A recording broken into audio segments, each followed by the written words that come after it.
Resort में विवाह नई सामाजिक बीमारी। कुछ समय पहले तक शहर के अंदर मैरिज हॉल में शादियां होने की परंपरा चली, परंतु वह दौर भी अब समाप्ति की ओर है। अब शहर से दूर महंगे रिसोर्ट में शादियां होने लगी हैं। शादी के 2 दिन पूर्व से ही ये रिसोर्ट बुक करा लिए जाते हैं और शादी वाला परिवार वहां शिफ्ट हो जाता है।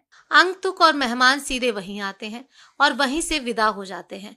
जिसके पास 4 पहिया वाहन है वही जा पाएगा, 2 पहिया वाहन वाले नहीं जा पाएंगे। बुलाने वाले भी यही स्टेटस चाहते हैं और वह निमंत्रण भी उसी श्रेणी के अनुसार देता है। 2-3 तरह की श्रेणियां आजकल रखी जाने लगी हैं।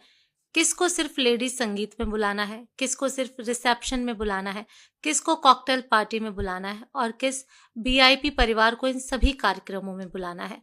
इस निमंत्रण में अपनापन की भावना खत्म हो चुकी है। सिर्फ मतलब के व्यक्तियों को या परिवार को आमंत्रित किया जाता है। महिला संगीत में पूरे परिवार को नाच गाना सिखाने के लिए महंगे कोरियोग्राफर 10-15 दिन ट्रेनिंग देते हैं। मेहंदी लगाने के लिए आर्टिस्ट बुलाए जाने लगे। मेहंदी में सभी को हरी ड्रेस पहनना अनिवार्य है। जो नहीं पहनता उसे हीन भावना से देखा जाता है, लोअर कैटेगरी का मानते हैं।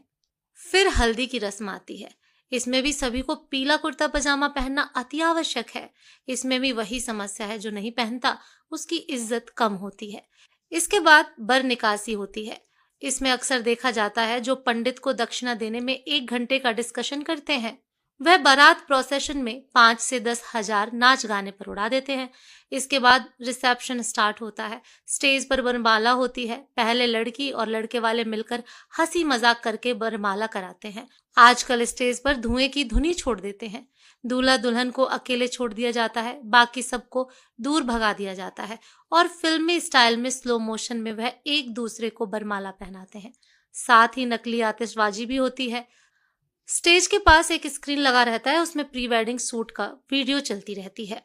प्रत्येक परिवार अलग अलग कमरे में ठहरेगा, जिसके कारण दूर दराज से आए बरसों बाद रिश्तेदारों से मिलने की उत्सुकता कहीं खत्म सी हो गई है, क्योंकि सब अमीर हो गए हैं, पैसे वाले हो गए हैं। मेल मिलाप और आपसी स्नेह खत्म हो चुका है। रस्म अदायगी पर मोबाइल से बुलाए जाने पर कमरे से बाहर निकलते हैं। सब अपने को एक दूसरे से रईस समझते हैं और यही अमीरियत का दम्भ उनके व्यवहार से भी झलकता है। कहने को तो रिश्तेदारों की शादी में आए हुए होते हैं, परंतु अहंकार उनको यहाँ भी नहीं छोड़ता। वे अपना अधिकांश समय करीबियों से मिलने के बजाय अपने अपने कमरों में ही गुजार देते हैं। हमारी संस्कृति को दूषित करने का बीड़ा ऐसे ही अति संपन्न वर्ग ने अपने कंधों पर उठाए रखा है। मेरा अपने मध्यम वर्गीय समाज बंधुओं से अनुरोध है, आपका पैसा है, आपने कमाया है, आपके घर खुशी का अवसर है, खुशियां मनाएं, पर किसी दूसरे की देखा देखी नहीं। कर्ज लेकर अपने और परिवार के मान सम्मान को खत्म मत करिए। जितनी आप में क्षमता है उसी के अनुसार खर्चा करिए। 4-5 घंटे के रिसेप्शन में लोगों की जीवन भर की पूंजी लग जाती है। दिखावे की इस सामाजिक बीमारी को अभिजात्य वर्ग तक ही सीमित रहने दीजिए। अपना दाम्पत्य जीवन सर उठा के स्वाभिमान के साथ शुरू करिए और खुद को, अपने परिवार और अपने समाज के लिए सार्थक बनाइए।